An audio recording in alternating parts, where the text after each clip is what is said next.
Today. Today's podcast is about genetics versus hard work. Yes, but first, happy 4th of July. Happy 4th of July. Look at this. Happy Independence Day. I think we did a good job. Happy birthday, America. Yes. Look at this. Happy birthday, so America. Stylish. These reversible jackets, though. Yeah.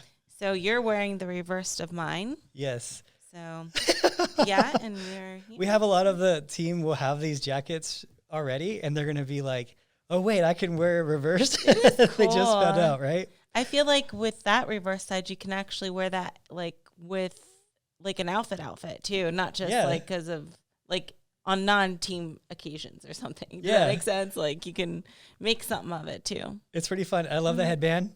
It reminds me of Will Ferrell in that Semi-Pro movie when you were in that headband like that. Really? I feel very 80s today. Yeah. I think it's because of the really blue eyeshadow too. Very 80s. Yeah. I wish I had leg warmers that really feel in the spirit. I really have. You went all out. What's funny is Ashley sent me, she reminded me like 3 times last week. She said, remember, wear red, white, and blue on Monday. So basically just wear Team Elite Physique stuff. We basically were like, what do we have? My whole closet's all red, white, and blue. Looked like Uncle Sam threw up in there.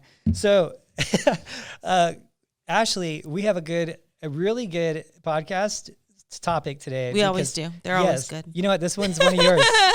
As you guys know, Ashley puts these podcasts together, like the titles and the... Well, sometimes you do. Yes. Sometimes you do. I do. But you come up with more ideas better than me. You're a better organizer than me. I've run my life in controlled chaos. I think you figured that out. It's very well executed, controlled chaos, right?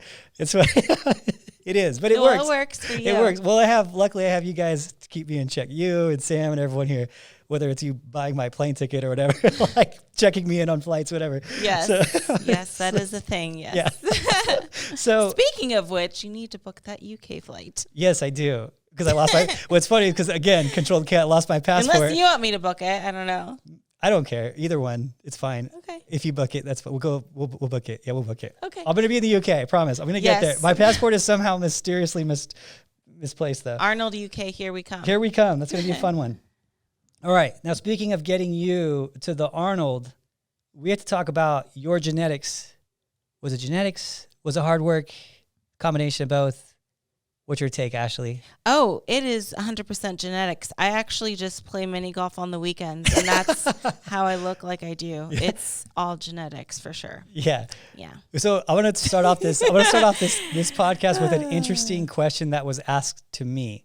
And people are going to fight. People are going to fight with us on this one, and I like it because it gets people thinking, and that's what I think has really done well with our podcast. It gets people thinking about how they do things. And I was on a podcast recently, and someone asked, they basically said to me, it was kind of cool because I didn't even really think about it until they asked me this, and they said to me, well, obviously Ashley has great genetics because she can stay lean all year and compete all the time, and not everyone's like that. And then I said to them, well, does Ashley really have good genetics, or is it that she's not allowing herself to get soft in the off season to the point where she can't compete? And is it really her genetics that are doing that they're so great? Because we've been trying to get her shoulders filled out for a few years now, and they're not. It's not like they just come overnight for her. So it's not like her genetics are that great, right? So is it really her genetics? Now structurally, that's genetic, right? That's your genetic structure. That's one thing. But how you're executing this, is it really genetics is why you're staying so lean all the time, or is it really hard work? And I referenced back to how hard it was for us to get you in shape, right? And everyone just sees it now, oh, she's in shape. I'm like, you guys, it's not like she eats whatever she wants and then she just stays lean. That's genetics, right? But hard work is her having to, eat chicken for the 7,000th time in this year. and so I think the argument is there, for it, and to let people wake up a little bit who use that excuse of, oh, it's just her genetics, right? Because I would think that at this point you'd probably agree with me on that to some capacity. Right. So if we're talking about specifically getting lean and staying lean, no, that's not genetics working in my favor. However, if we're looking at the overall package, like that, genetics have more to play with the overall look, right? So, as far as like my metabolism is concerned, I would like to say I have a pretty average metabolism for a competitor. I'm not one that, eats 3,000 calories and can get lean. I'm not like that at all. probably about more of that 1500 range, which is kind of average for somebody my size who's been prepping for a while. So it could be worse, it could be better. But as far as the metabolism aspect of things and staying lean, that's not genetics, no. Yeah, I think I would say that you're very average in that department for sure, but people don't see it because you do stay within, 6 pounds or so of stage weight. Now, even in our like mini off season here, we're probably going to be in that same range, and it'll to get you lean again, it'll probably take an extra week or two to get that extra pound or two off of you now. So people I don't think see that. They just see you lean and competing, and they're just like, oh, genetics, right? And I just think that it shows everyone that no matter what your genetics are, you can outwork bad genetics. I 100% believe that. I've never seen anyone in my entire career, which is really long at this point, which is surprisingly long. Starting working in nutrition stores at 16, I'm 40 now. So I've never seen anyone who actually stuck to the plan and stuck to a plan not get to their goal if they stuck to it. I've seen people take... As far as weight loss is concerned, right? Weight loss, yeah. Okay. Now, exactly, because muscle building would be one. A different avenue, which we will go into. I never reached my muscle building goal when I was younger, right? Yeah. But I've never seen anyone not reach their body fat loss goal. I have seen people where I was like, it's going to take you 9 months to get there, and then it takes them 14. That happens. But never seen anyone who actually stuck to it not get there. So I always like to say, you're not a victim of your genetics. Mm-hmm. So absolutely, I agree. So there's if you want to go into as well too, like how the girls some of them that eat a lot of food and can get lean off of a lot of calories, is even in their scenario, do you think that is more of a genetic thing, or do you think it's, for example, they say sometimes the more muscle you have, the more calories you can burn, or maybe it's something more towards they're a newbie dieter, so dieting, your first diet is going to be like the easiest to lose weight, right? So what is your take on that, and how does that affect like your genetics? Because maybe genetically you kind of did have a good metabolism, but over time, dieting so often can slow it down. If you want to go into that a little bit. Yeah, 100%. And it's one of those things that people will argue with you about it, like the advanced exercise science guys, the nutrition scientist guys, they will argue it a little bit, saying that, the metabolism doesn't adapt that much. And, if you look at the books and you look at the regular studies, the metabolism doesn't adjust that much. It's called adaptive thermogenesis. It doesn't go into it as much as like on paper, a few percentage points, right? We're talking a really hard diet, you might see, 8 points, right? It's not that significant. If you're talking about 8% of, 2,000 calories is not like crazy. That's 160 calories. So you don't even really feel that much for someone. But over time that would accumulate, but what I've seen with our stuff, because our stuff is so much different than the science. And that's why as I've gotten farther in my career, I've gotten more away from the science stuff and the studies of it, because it gives you a good base, but there's no class for this. There's no class for, physique training, right? Mm-hmm. And so what I've seen, and this has been a very consistent thing, and this isn't to like brag about how I do things. It's just a real world scenario. When I get girls who've come from other coaches who've done these extreme preps, they always have a lower output of their calories for a prep. I don't know if those previous stuff just have them a little bit more adapted, and now they require a little bit more than the average person. But then I can have someone who started with me and then a few years down the road prepping with more calories. It does happen sometimes where I have someone who's prepped with me, like that started with me and they had like 1,000 calories and 2-hour cardio type stuff, and then we get them up. But it takes significantly longer, and it's always significantly harder in those scenarios to get them in shape. Mm-hmm. So, and it's unfortunate because they'll see how I do things after they've already done these preps, and they'll be like, yeah, I want to do it like that too. And I'm like, well, look at where we're starting. Like I can't give you less cardio and more calories and expect better results in terms of body fat loss at this stage, So you have to go through that work period of getting around it. But, in terms of like what you're talking about genetics, it does happen too to even some people that I work with. I had last year I had Brooke, who's a bikini pro, and she competed. It was 2 years ago. She competed with no cardio in her prep, none. Crazy, right? Louisa Burke, she got her pro card, no cardio. right? So because her metabolism was so fast, both of them were eating over 3,000 calories for their preps at that point. Louisa is like 4,000 at now. I like to use her as an example because she's so extreme on it. Actually, and she's small too. Yeah. She's not like a 5'10" competitor. She's tiny. Yeah, she's little. She's put on some good size. You should see her now. Yeah. She's been eating like crazy. Dude, I feel bad for her. Actually, it's funny. I'll do her check-ins, and she's probably watching this. I do her check-ins, and I'm like, gosh, I got to give her more food. If I feel bad. Like, it's like, I don't even eat. She eats double what I eat now. It's crazy. It's like, I think she's at like 40-something hundred calories, but she's up like 20-something pounds, and her waistline's only up like an inch total, being up like 20 pounds. So she's put on a lot, but it has been, oh man, I feel so bad for her. We do this shake. Like if you're a hard gainer, she would be a hard gainer for sure.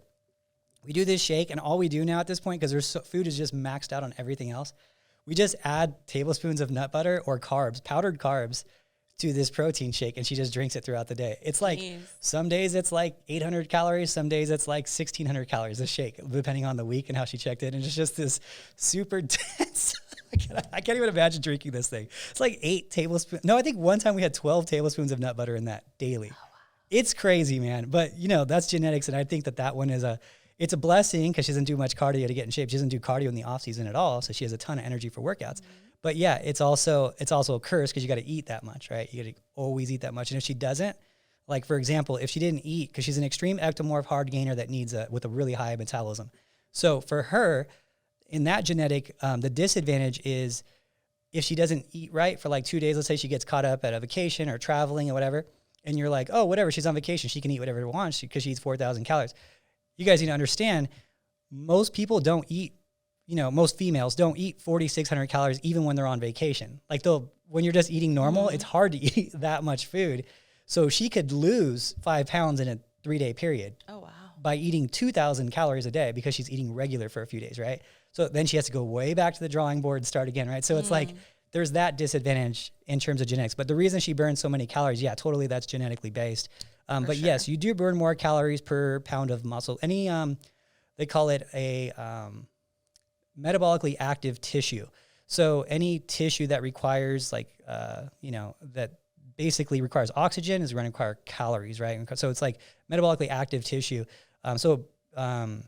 Lean mass building like skeletal muscle has X amount of calories per pound that it burns per day. But it's not crazy significant, but it does add up over time. And obviously it's not per person because 1 pound of muscle on Ashley burns way more calories than 1 pound of muscle on me, just because of how active you are, type of thing. So there's no interesting. Yeah, there's no set. Mm-hmm. If you have a pound of muscle, but you sit on your butt all day long, well, it's going to burn 8 calories a day. But if you're an extra pound of muscle and you're running marathons, it might burn 30 calories a day. That extra pound. So, but metabolically active tissue requiring oxygen requires more calories. So yeah, that's definitely part of it. So the more muscle you have, the more calories you burn for sure.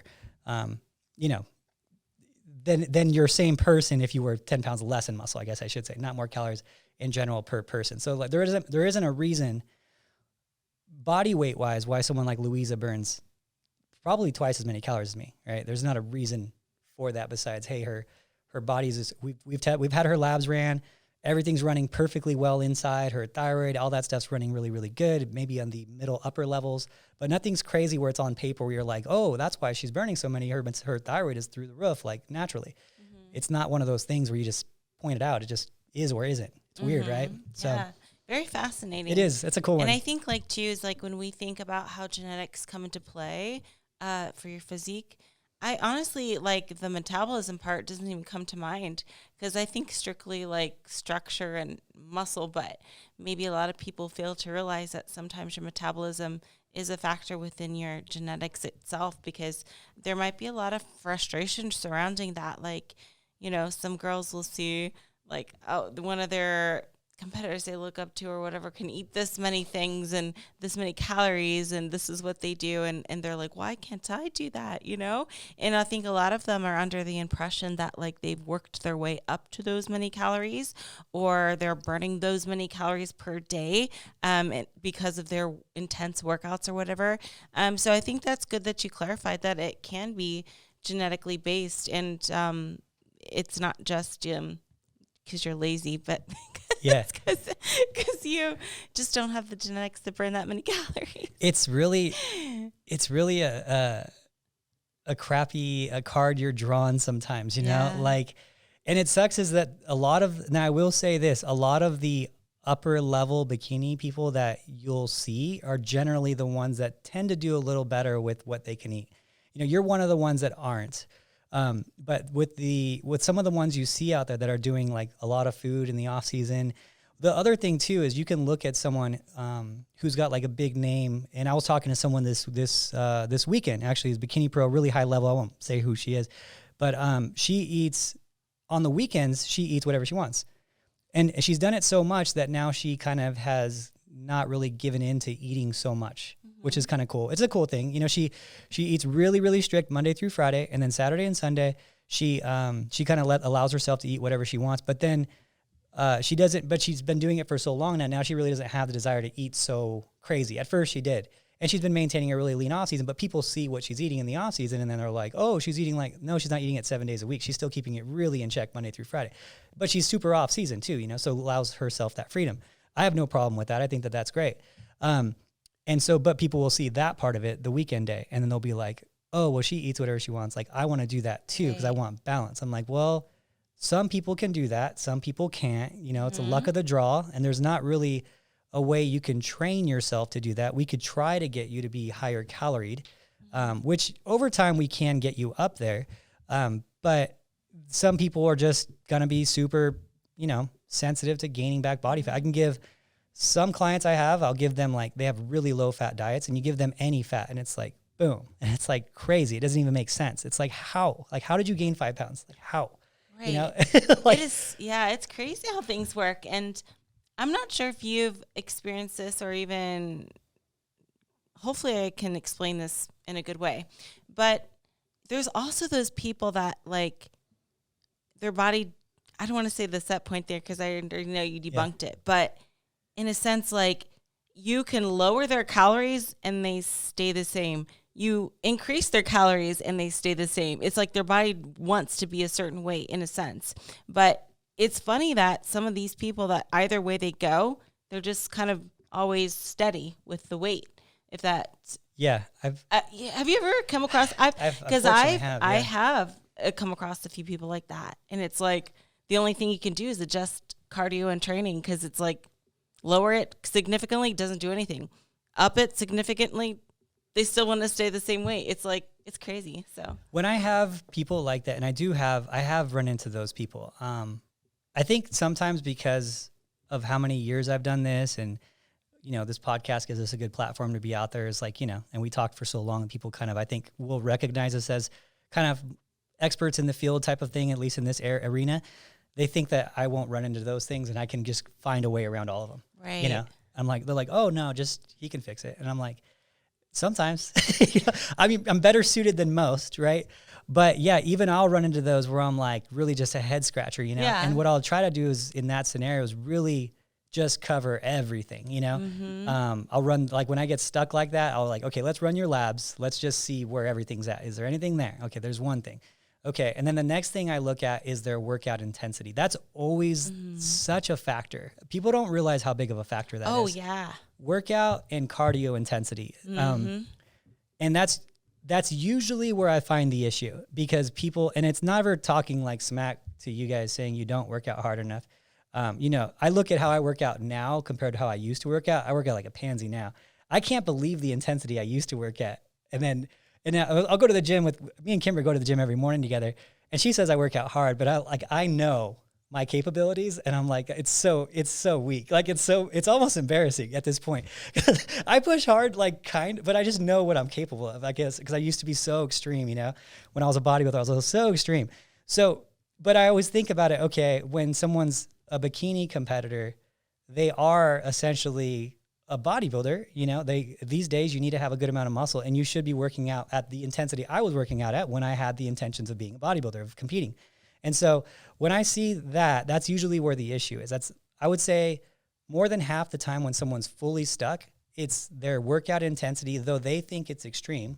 They think it's extreme, and they're like, oh no, I'm working out hard. And then you get them in the gym with you, and I'm like, okay, work out with, you know, Steve or Sam or someone, and let's just see where you're at.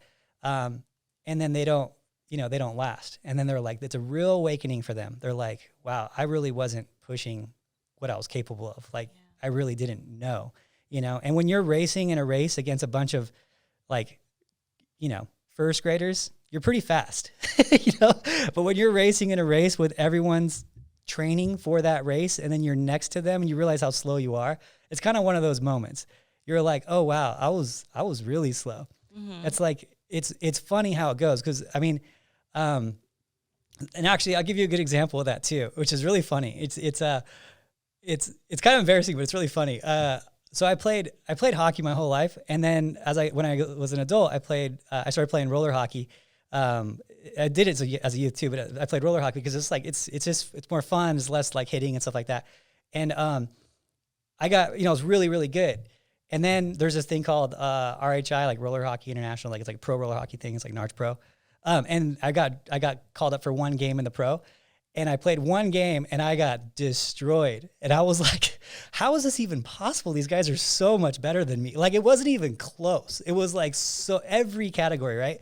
And I think that that's the difference of pro and regular, right? Pro and even if you're the best in your gym, when you get to that pro level, you realize, okay, everyone here is really, really cares about this. So when they're in the gym, they're working out extra hard, harder than you were. I was working out playing hockey against people who weren't that great, right? People that were pretty good, but not pro. And I think there's a difference there of people who want to go pro. You need to realize, okay, I need to step my game up to work out as hard as those people who are pro, because it's a pretty big awakening when you realize it, And I think that that's something that people really need to work at.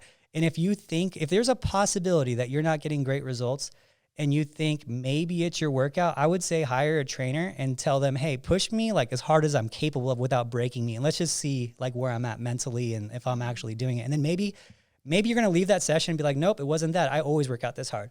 Or maybe you're going to leave that session and be like, yeah, there's a lot more in me and I need to get a lot more out of it. Maybe it'll be like you going to that pro game that I played, and then you realize oh, I actually have a lot more to go, Because there's a growth in that too. And the same with cardio, people are on their phones and listening to our podcast, which is great, but you can listen to it with some intensity and they're just kind of cruising, holding on to the step mill. Shame on you. Yeah. Cardio should be a set. Just like you work at a set in the gym where you fail, cardio should be that hard too. You should be going just as hard with cardio as you do with that. And that's why Ashley does Orange Theory, because you kind of get a real workout in with it. Yeah. And they have the little heart rate monitor, so I can't slack.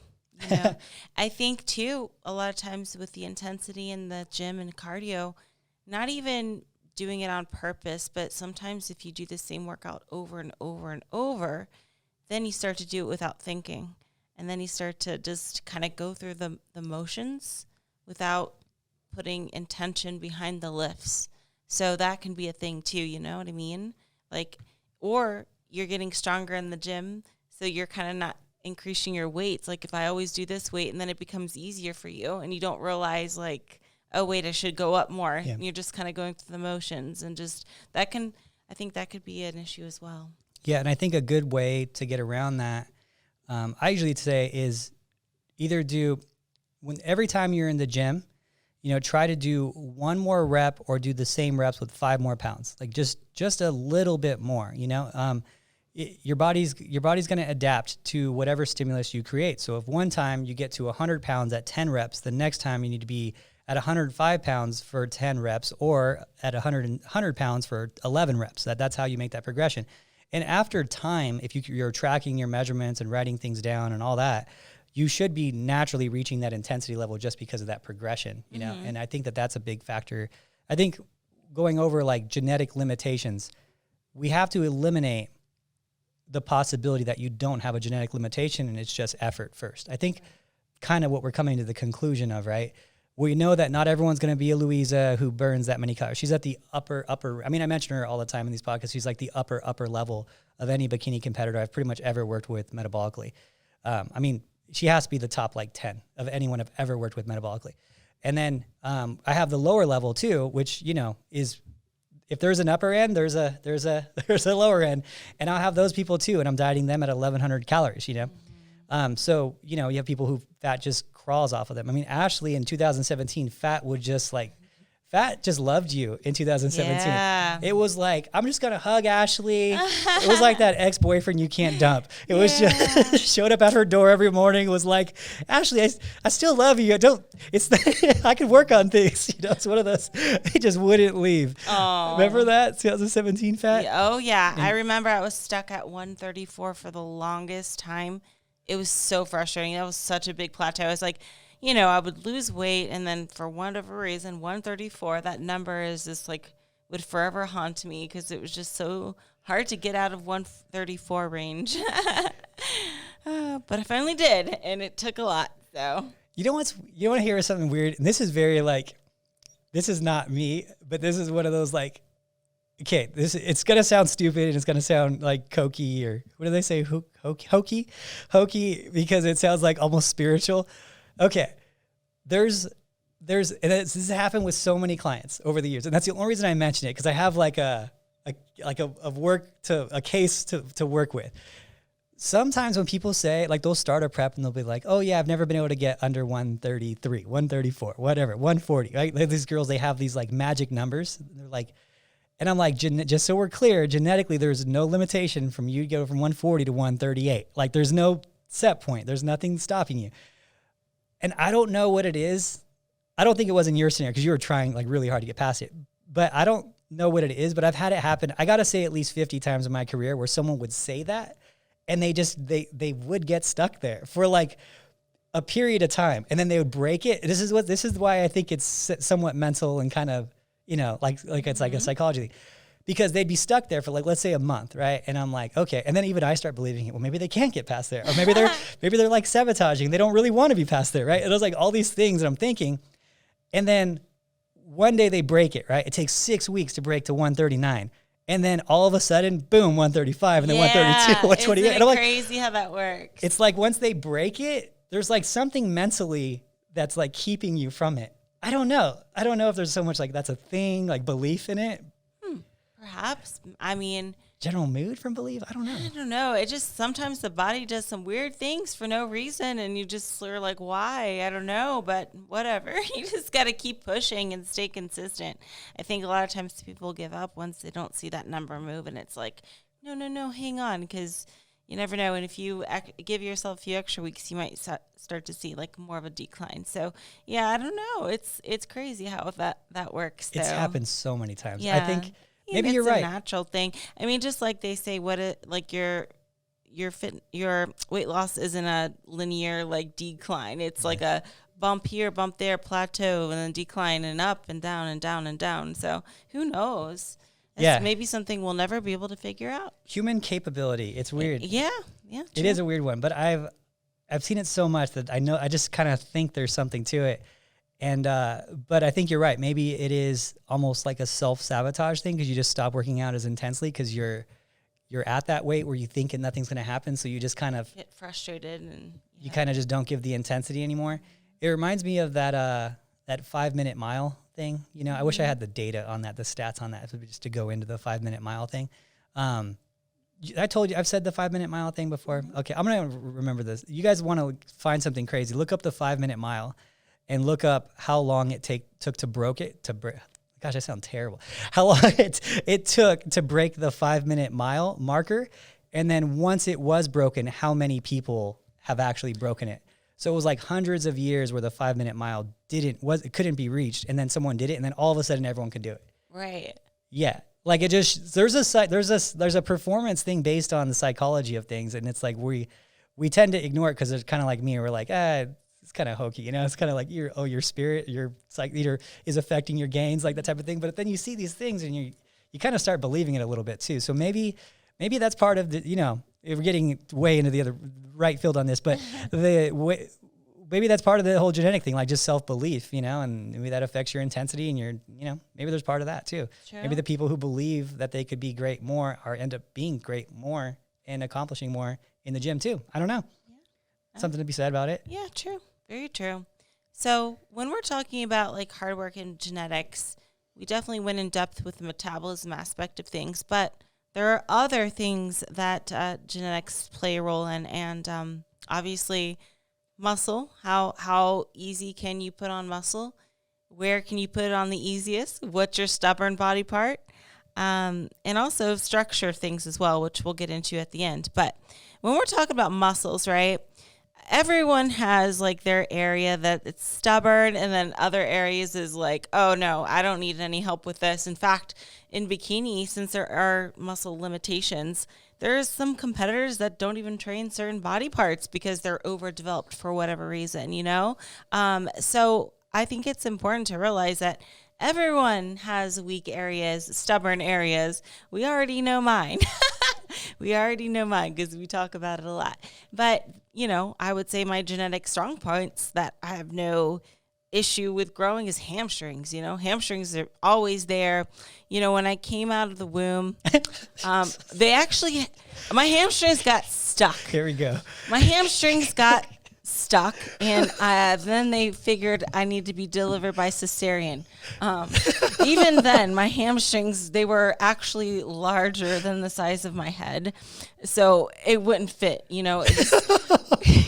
What I heard from the doctor was you came out feet first, and you lying hamstring curled your way out by grabbing on with the heels of your feet. Yeah. Or that, yeah.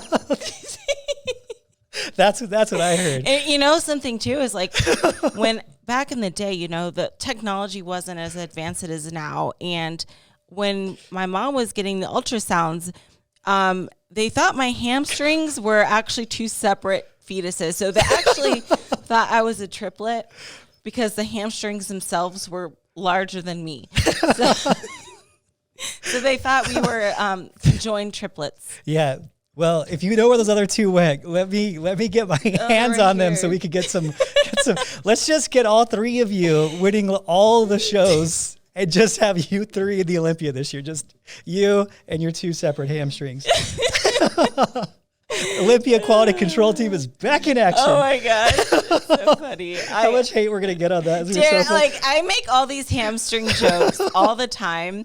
And I'm like, I hope people don't think I'm serious because it's like I brag about my hamstrings a lot, but it's all jokes. I have to balance out some hamstring brag because I do a lot of self-deprecating humor. Like I will even say the hamstrings are the only thing I got going for me in life. So, but it's a joke. But I mean, in all seriousness, my hamstrings, I don't have any issues like growing them.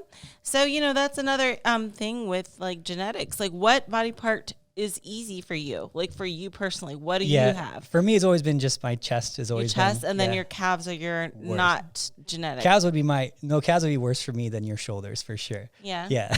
Yeah. That's always, but chest wise has always been just easy. You know, I actually there was times where I just didn't work it out anymore because it just got overdeveloped. So what is your bra size? I don't know, but let's figure that out. Yeah. You got to go to Victoria's Secret, get a measurement. Wouldn't even look at me strange these days. I went in there and was like, I need to figure out my bra size. They'll be like, okay, ma'am, no problem. It's so sad, man. Yeah. It's so sad. So as far as muscle building goes, there's going to be some people who are just better muscle builders than others. Mm-hmm. There's going to be some people who have better like tie-ins and whatnot than others. You know, and it's funny because I'll get a lot of people that will like send me pictures of like you, or they'll send me pictures of like as an inquiry, they'll send me pictures of like your glutes or like a Laura Lee's glutes or, you know, like someone crazy's glutes, like Sunny or someone. They're like, yeah, I want glutes like this. And I'm like, yeah, so do I. Like, so I would too, like completely. Yeah. Good luck with that, you know? And it's like, it's just some things you can build up to, and some things are going to be, you know, impossible for some. And I think that we got to look at that and look at, okay, what were you born with? And then we can maximize that, whatever you were born with. If you were born with a totally flat butt, like, don't think that you're going to end up with, you know, a Sunny or Ashley or Laura Lee glutes. Like we're going to try to maximize that, but we do have to face reality at some point too. You can only build off of what you started with. So if someone starts off with X amount more muscle fiber and bigger muscle bellies than you, and they just genetically are that person, that girl that you saw and, you know, you went to elementary school with and she had a booty even then, like, yeah, she's probably going to have a bigger booty than you, even though you've been working out for 4 years and she just got into competing 6 weeks ago. Like, she's probably going to pass you on that. So that's where it comes to like genetics versus hard work thing. Now, is she going to work as hard as you? And is there ways you can beat her? Yes. Are you going to have that exact look? Probably not, you know? So, and that was one of the things that was like, when I was coming up in bodybuilding, when I was younger, I didn't really understand this. I was just like trying to get as big as I could, you know? And I got, for my size, I was pretty happy with my size. I got to like 217. I was pretty happy with where I got. But I was like, I wanted to chase Dorian Yates, you know? I was like, I want to be as big as Dorian Yates, big as Coleman. And my friend was like, look, you might be able to get as big as him, but it doesn't mean you're going to look as good as him. Like that's a different thing. And then that was when I was like, started looking more closely at structures and things like that. And I was like, yeah, you know what? Like joint wise, my joints are just so small. Like I couldn't even carry as much muscle as them. And that's probably why that was my stopping point. And so like, I'm glad they have different divisions now for men, you know, the men's physique would have been great when I was younger. But there is genetic limitations on things. So if you're a bikini girl and you fit the bikini class really well, like for example, Ashley fits the bikini class really well. And she came in here one day on Monday and she's like, Adam, I have this great idea. I want to do women's bodybuilding. I would pretty much laugh at her and I'd be like, get out of here. Like I would just completely laugh at her and be like, yeah, the biggest we're getting is figure, you know, like the biggest. I don't even think that's a possibility these days. Yeah. If anything, it would be fitness, but I'm too small. That's why, you know, everyone asks me because they see me doing flips like, why can't you do fitness? Like, believe me, I'm struggling to be big enough for bikini. I do not think I will ever be big enough to be fitness. Never, ever. You know what I mean? That's just not genetically possible unless they lower the qualifications of what physique they're looking for. It's not going to happen. Yeah, but I can still flip, so hey, that's cool. Yeah, I wonder if they ever will too, because you'd be so much more athletic if you were smaller. Well, not only that is like if they had the qualifications for fitness to be smaller individuals, think about how much more talent they'd get because they'd get the cheerleaders that coming out of college, the gymnasts coming out of college, because I'm sure like as a cheerleader, you know, you've got all these awesome skills and stuff and you're like, yeah, fitness, that sounds cool. I could do all that routine. I can do it better. But then you see their physique and you're like, oh, I can't do that. Not anytime soon anyway. So even if they were to stick with it, I mean, it would take years upon years to get to that level. And by then you're going to lose some skill. You're going to lose interest. So it's very interesting. I mean, I don't think they're going to change it, but if they ever did, I'm sure they'd get much more participants right out of college. Yeah, think about all those gymnasts that and cheerleaders. Cause I mean, especially cheerleading, there's nowhere for you to go after. I mean, you're going to get like, oh, I want to do a sport, but it's not like there's Olympics and you know what I mean? Yeah. I think that would be an awesome thing to change. I know we're off topic here, but I would love to see that because that division is so small now anyway. Like at a local level, there's not even girls who show up for fitness. I mean, I don't even know the last time I went to a local show and one person showed up for the fitness category. Like no one. I mean, I remember when I was in Colorado, a girl just walked on stage and won Miss Colorado Fitness. I'm like, you got to be the Miss Colorado. Like there's no one to compete against. And it's not her fault. There wasn't anyone for 5 shows doing fitness besides her. She was the only one in 5 shows. So yeah, I mean, obviously the muscle is a limitation. And I think it's kind of weird because the bigger you get, the less athletic you get. So, but you're trying to appeal to the most athletic people out there. So why are you like, it doesn't even see it would be appealing. Cause that was one thing I hated being a bodybuilder. I hated how like unathletic I felt. Like just going upstairs and trying, I mean, living a life, I really admire bodybuilders. And it's not talking smack on bodybuilders at all. I really, really admire bodybuilders. I wouldn't have my career without bodybuilders. But living that life is not fun. Like the eating, the constant acid reflux, sleeping, you snore like crazy. Like you walking upstairs, you're like you're just big, you know, you're just big, getting out of cars, like low cars. Like it's just all these things that just are inconvenient with the bodybuilders. Your legs touch in the middle. It's just like, it's a hard life to be a bodybuilder. So these bodybuilders who like get to these 300 pounders and I'm like hats off to you because just the acid reflux alone I had when at like 215 was so extreme that it just ruined my life. Like it was just life altering, like being a bodybuilder, you know? Shoot. And so like, that's kind of the same for fitness. They have to do similar things to get that big. If you're a regular girl like you would have to eat that extreme to get that big. And most of the girls that are coming out of gymnastics that would appeal to are your size, you know, they're more your size. So it's like, they really limit their pool there because you're taking 2 total extremes. You're taking away the athletic ability, but then making it an athletic sport. And it's like, to me, it doesn't make sense how they've gone so big. Yeah, I feel like a cheerleader coming out of college could look at, like, if the physique was more like a bikini, they could look at us and be like, oh yeah, I could do that. Yeah. You know, it's possible, but it might be a little like, whoa, I can't look I can't look like that either. Believe me, nor that they want to. I think I know most of them want to or feel that way. You know, it would it's take tough. years if they did. Yeah. It would take years. So when we're going into muscle building, and you kind of touched on it a little bit, but something that a lot of people don't realize that factors into muscle building, or I should be more specific, the way a muscle looks is the insertion point. How short, how long is your muscle? Because I'm going to give you a real, like, I think the most visible, the visually, the best visual you can get for insertion points is if you look at calves, right? So you'll see those calves that are super high up. You'll see those calves that are super low down, like kinkle, like they're going almost touching your ankle. You know what I mean? So there's like, if you, I think that's so funny. you know what I mean? Mine's like in between. So it's not like you can take that super high calf and elongate it, right? You can get it to pop out more, but at the end of the day, it's always going to be high. It's going to be a high calf. You can't make it go down. Same thing with the low calf insertion. You can't make it go up. So that's something to take in consideration. And that applies to every muscle. That applies to glutes, to hamstrings, to shoulders. And my theory is one of the reasons why I can't get my shoulders to pop is because I have a longer insertion. It feels like for me, my lower body has like bubbly short muscles. And then my upper body is the opposite. I have longer muscles. So that kind of, the longer your muscle is, the less pop you will have. If that makes sense. Yeah. Did I word that correctly? Yeah, you got it right. Hopefully that was clear for you guys. So I always use calves because you can visually understand, like, oh yeah, I do know somebody that has really high up calves, and oh, I do know somebody that has really low calves. And you can look at the classes of bodybuilders and bikini too. The tall girls tend to have a harder time filling out their frame, getting rounder than the short girls. The A-class national girls are like crazy glutes, crazy hamstrings. So they're round girls. And then you get to the tall class, and you might get a couple that have some good development and stuff at that super tall class. But I mean, nothing like the roundness and density and fullness of the A-class. The A-class girls have the hardest time because they're like, I'm like, you're basically in a bodybuilding show.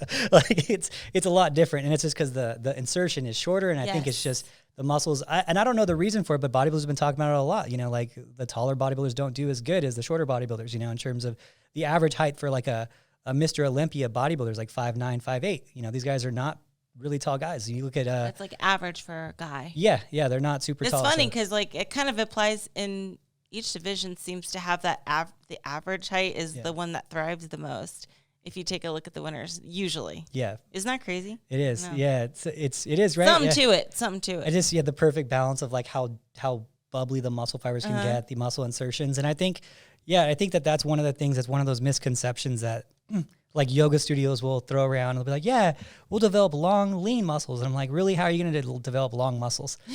Like, how are you getting them longer? Yeah, exactly. And I'll get judges' feedback sometimes too when I know a judge doesn't know what they're talking about. And I would always respect to all judges. What you guys do is amazing. But some of the feedback you give us, especially at the local level, like I'll tell my athletes I don't want to hear it, because it's like I study bikini all day long. I don't need to hear it from them. If it's one of the major guys, totally want to hear it. But because I get this crazy feedback. I have one told one of my athletes, "Oh, your torso's too long." I'm like, okay, how's she gonna fix that? You know what I mean? Get a torso reduction. Yeah, one knock off a few spines. Yeah, exactly. And another one say, it was a men's physique guy, had high lats. He's like, oh, you just need to bring your lats down, you'll be fine. And I'm like, how's he gonna bring his lats down? Like it's just they say these dumb comments. He's like, because to be a local level judge, it doesn't take anything special. You just pass a judging test and maybe they're saying it as this is the issue, but not necessarily you got to correct this issue. Because it'd be one thing if they said like, I know you're taller, so it's going to be harder. You got a longer torso or whatever.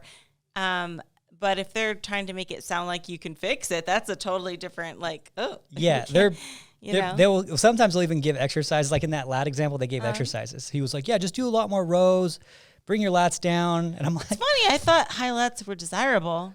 Because it creates more of a taper? I think they look cool, but they don't. Yours on it. So again, so just like you're saying, like a smaller bundled muscle is not going to get as big. Yeah. So like a high calf isn't going to be as big as a low calf. Because there seems to be like more muscle fiber to work with that gets bigger easier. Right. So like having glutes to start with, they get bigger easier than having a total flat butt to start with and then growing into that, you know? So I think it's the same type of thing. So more lat with a lower insertion, I think there's just more general muscle fiber so they can get thicker and bigger. I think it looks cool. Like I love high lat guys. I think it looks so cool because it makes their waistline look crazy and girls small. too. Yeah. I wish mine were high. Mine are low. Yeah. I have low ones. They're kind of low, get low. So yeah, I think that's interesting. And even if we're looking to like the pop of the muscle, like even a good example too is like we were trying to figure out like how some girls like have great tie-ins, but if you look at their profile glute, they don't have much. But when they turn to the back, you can see their tie-ins really crispy and they're long. And I think the reason they stand out is because they're super long versus like girls like that have shorter tie-ins the tie-ins don't show as much in the back pose as they do. Like you can see more of a profile bubble butt, you know what I mean? So that was like something to look at too, is like, look at the insertions on glutes, like those girls that have the really, really long insertions versus the short ones. And you can really see the bubble from the side versus you can see more of the long glute insertions from the back. It's interesting. So if you know what to look for, you can start looking now and be like, oh yeah, this athlete has a similar structure to me, or, you know, because nobody is going to have the same physique, you know, but I bet you the cool thing about bikini too is I bet you could find somebody that has a similar physique as you, a similar structure, I should say, as you, that you can aspire to be, because, you know, the insertion things, it's something we can't change, but there is somebody that I bet you has something similar that you can work with and look up and see what possibly you could look similar to. Yeah. And I think you covered that well with the insertions and all that. You know what I want you to cover, because you're really good at describing this, is how the other genetic factor that we don't talk about too much, I don't think people talk about it in general too much, is how you store body fat, you know, especially women. Yeah. Women definitely, I think, get the hardest hit on how they store body fat. I think they have the most benefit in terms of like wearing pants and stuff, because you tend to put it more on your hips. So women would typically store it more on the hips and on the back of the arms, and guys will store, they call it women are built like a pear and men are built like an apple. Guys will just store it on their waistline. And visually, it's pretty easy for a guy. It's like, oh, it's right on my stomach, I got to get it down. Like, and you start seeing abs and you visually start seeing it come down. But some women will get shredded up top and still have a lot to go on their glutes. And you have a good way of describing this with the pool thing. Oh, yeah. So, like, first off, it's, you know, everyone's going to have stubborn areas or areas that leans out first. I mean, sometimes you can get, like, an even distributor, I guess, but it's a little more rare. But for the most part, just assume that everyone has, like, stubborn areas as far as fat loss is concerned. So, if we're looking, like, at a pool, like a public pool, I guess, that has different depth, like we have the 3 feet, we have the 8, the 5 foot area. So if that pool is draining, right, you know what's going to drain out first is that shallow 3 foot, okay? And maybe that's the area it can get lean fast. Some areas might take a little longer to, like maybe that 8 foot to drain everything out, okay? But eventually it all will drain out. It just takes longer for certain areas, you know? So that's something to keep in mind. I know there's a lot of frustration because it's like, I'm getting so lean here, but why isn't this leaving? And I still get the idea that people think that they can train that body part more and make that fat go away, like body fat spot reduction. And that doesn't really happen. However, you can build more muscle in that area and maybe make it appear more defined because you have more pop there. But, you know, it's something that everyone deals with, and you just got to be patient and get leaner body fat wise overall. But it does, you know, and then genetically too, this kind of sucks too if that other body parts get too lean just to sacrifice that one getting lean enough. Yeah. So that's what, you know, that becomes an issue too. Like let's say your midsection gets too lean and the next thing you know, you're super ribby, but then you still have a little bit of fluff on your thighs or underneath your butt cheek. So it definitely becomes difficult. So it's just something that you got to be patient with.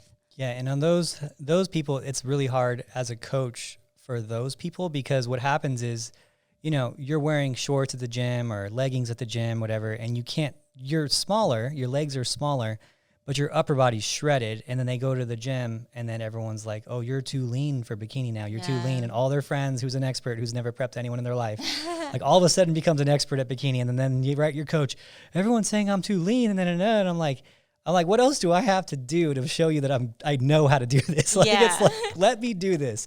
And it's like, oh, this guy from the gym who's never even like done anything besides seeing a bikini girl on Instagram said, I'm too lean, right? Or you know, it's a funny one. They'll see you and they'll be like, "Oh, are you women's physique or what are you?" You know, they have no idea like how much muscle you should have as a bikini person, right?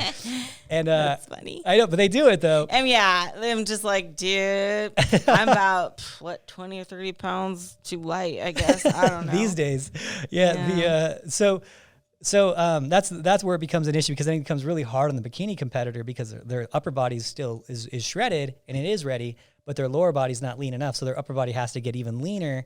Whatever happens to that upper body happens to that upper body until you get everything leaner. And then sometimes you have to just have a leaner upper body, and then you have to pose it softer, which it is a disadvantage. You know, there are things, because if you have to get really, really lean just to get your legs down, well, now your upper body has to get bigger because you're so lean, you have nothing to make it bigger. You know, the fat does add an illusion of a little bit more muscle, you know, if it's not too much, of course. And that's why bodybuilders now aren't as lean as they used to be. And that's why what's funny is there's this like battle that goes on between the bodybuilders of old school and the bodybuilders of new school. And it's like never ending. And these guys will never like come to a conclusion who's better. I think it's kind of funny. It's actually you know what's really funny in our industry? It's like the guys fight so much more than the girls. Have you noticed that? The girls don't fight. They don't. Yeah, like, I mean, I guess girls are more like, I'll say crap behind your back kind of thing. They're not to your face. Yeah. I wish they would, you know what I'm saying? I wish they would. They might drop an Instagram thing once in a while. An ominous Instagram story. Comment or something. That would only apply to me or something like that. Yeah, right? Like, that's a current. We see it. We see it, guys. We just don't care. Now, but the guys, they always fight. They're always so like, it's just, I don't know. Yeah, they're very much confrontational. I think it's fun. I love watching it. I'll never get involved, but I love watching it. If someone fights with me, I'm just like, let them win. I was like, aren't you going to respond? I'm like, nah, don't give them more light. But with the guys, it's funny. The old school guys are like, oh, well, they don't work as hard as us. They don't get as lean as us.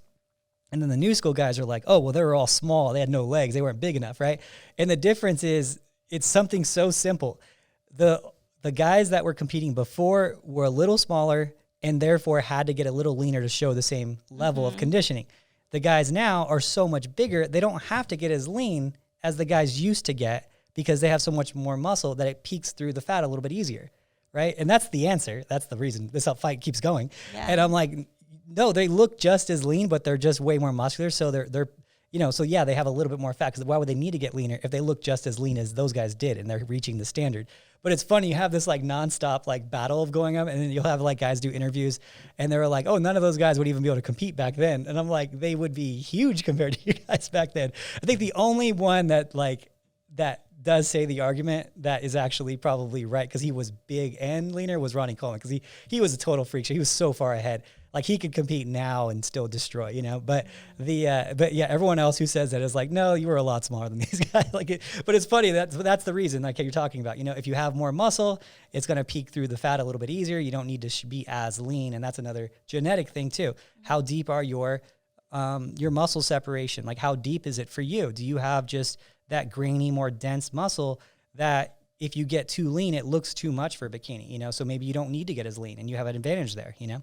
Maybe the judges like you a little softer than someone else. Like, Ashley's margin of error is 0. They do not like her soft at all. Like, there is no margin there. And there's other competitors who've done really, really well being a little bit softer. And then there's some who are like even leaner than Ashley. I think there's 2 that I've seen that come in even leaner than you, and they're like, oh, we like you that lean. You know, and it's like, you know, what's the reasoning for that? I don't know. Right. So it's just one of those things. True. Very true. So going into other genetic factors, things that we can't really change as well structure-wise, and this will also come into play how even your muscles look and everything else. Obviously, you can't change your height. You can't change, like, even the length of your clavicle, which is that's a big factor too with our sport, is like, you know, if you have like a shorter clavicle, it's harder to make yourself appear wide up top. Also, the size of your rib cage can somewhat determine the size of your waistline too. Like if somebody has very wide rib cage and maybe like a short torso, it might be difficult for them to achieve a smaller waist. But that doesn't mean you can't improve on it. It just means it's a little tougher. And like I gotta reiterate, everyone's gonna have a different physique, but you just gotta work with what you got. But somebody's bound to be similar as you. And also, something too is like the positioning of your abs. Have you ever noticed like some are super symmetrical and straight across, some are more like crooked? That's genetic. Yeah. The width of your hips as well. I would say you can't change that. You can build muscle around that area to give the illusion, but the actual bone structure you can't. Obviously, anything bone structure you can't change it. And then what else would it? There's like the distance between your ribs and your iliac crest, so your high hip bone, like to have those curves. Like if you have a greater distance in between, your waistline tends to curve in more. Okay. Versus a shorter distance of rib to hip bone. That's a good point. That's actually a thing in boxing too. Like if these guys have less of that, they're actually like less likely to get liver shots because they're more protected. Isn't that crazy? That is cool. Yeah, isn't it? That is really cool. Yeah, and that's a good point too. Somebody can have a super super itty bitty little waist, but it doesn't taper in as much as maybe somebody that has a wider waist but more of a taper. Yeah. That's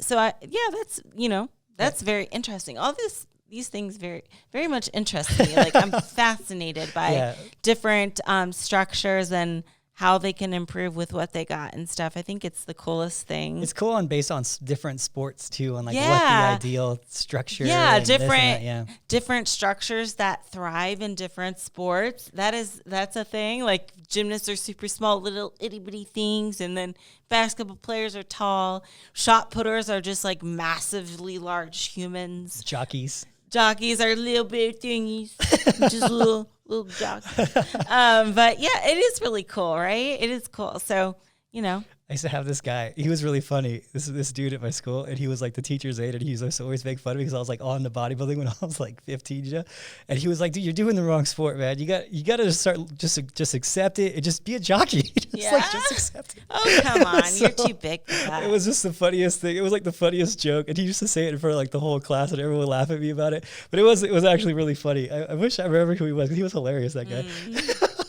I like when people make jokes. I think it's funny when people make fun of me and stuff too.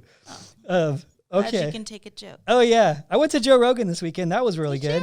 I saw he was playing. Yeah, it was good. It was really good. I will say this: he started 45 minutes late. How unprofessional. That was rude. It was so because rude, you get there early. Joseph, come on now. You get there early to see Joe Rogan, and we were there like 30 minutes early because it's a casino, and you're like, I was sitting there for an hour and 15 minutes before he started, and we're like, and they seal up your phones. Which is for really? Yeah, they seal up your phones these days at comedy shows. I never knew that. Oh, you didn't? Yeah, they put it in like a little bag. It's like you have your phone with you. Oh, they seal it. It's like a magnetic bag that like you can't get your phone. So like me and Kimber, no problem. We talk all the time without our phones. But you could see people like visually like they're not used to talking to people and they're not used to not being on their phone, like younger people and whatnot too. And they're like, it was like a really cool social experiment to see, because if you're watching the show is one thing, but if you're sitting there for an hour and 15 minutes and you're like, oh, I got to talk to this person for like an hour and 15 minutes, like you could see it. It was interesting. It was a good social experiment to watch. Are you can't get into it, or does it set off an alarm if you try to get into it? You physically can't get into it. You have to go like after the show. There's like all these people that have these like unlock things. It's like a tool, and it unlocks your phone. I think it's a magnet. It's like a bag, and it's like just shuts it, so you can't record their show. That sucks if you're trying to meet somebody like, hey, I'm sitting. Oh yeah, I don't know, but that's smart though. Yeah, that's smart. I will say this. I took my phone and put it in Kimber's purse, and then she put like stuff on top of it. So when they searched her purse, they didn't find our phone. So we didn't actually have ours, but we didn't pull it out. You can't pull it out because people are walking around with bags in case someone did that. But at least I had the I didn't have the anxiety of not, it's like a social anxiety to just not have access to it, And then at the end, what's funny, at the end we took our phone out and like took a picture, And then everyone's like looking, how are they doing this? And I was like, yeah, in the land of the blind, the one-eyed man is king. That's funny. So yeah, anyway, but it was really good show. But Joe, start on time, man. 45 minutes. Come on now. Shame But on you. anyway, we can open it now for anyone who has these questions on Instagram before. If you want to say anything, Ash, about anything else maybe we missed. So annoying. You know what I want to point out is that when you were describing the pool, you specified it was a public pool. Like how does that help this at all? Because Adam, most people aren't that fancy. To their at-home pool has multiple depths. Okay, usually an at-home pool, if I'm thinking about it, would just be one solid like this. It's a 4-foot pool or it's a 5-foot pool, unless they're fancy. Oh, see, I don't. So that's why. Okay. So this is the more socially acceptable way Public of describing. Okay. I don't have a pool besides when my pipe exploded the other day. Which was I got my water bill from that $1,300. Yeah. Oh my gosh. 13. It was running for who knows how long. Yeah, I know. I was so pissed about your plants quenched. everything. Your AstroTurf was well watered. I'm just glad it didn't get into the house. It was crazy. Yeah, it was literally right before we were leaving to the Mile High. So if I wouldn't have caught it before we left, it was an hour before we left. It would have been running all weekend. My house would have been flooded. That's so lucky. I know, crazy. Right? Okay, we got a question. Can you talk about how someone builds metabolism to the highest calories possible? I think that would be a good question we can go into because that's a long one. I'll go into that in like an Ask Adam question. Okay. But it's like a 10-minute question.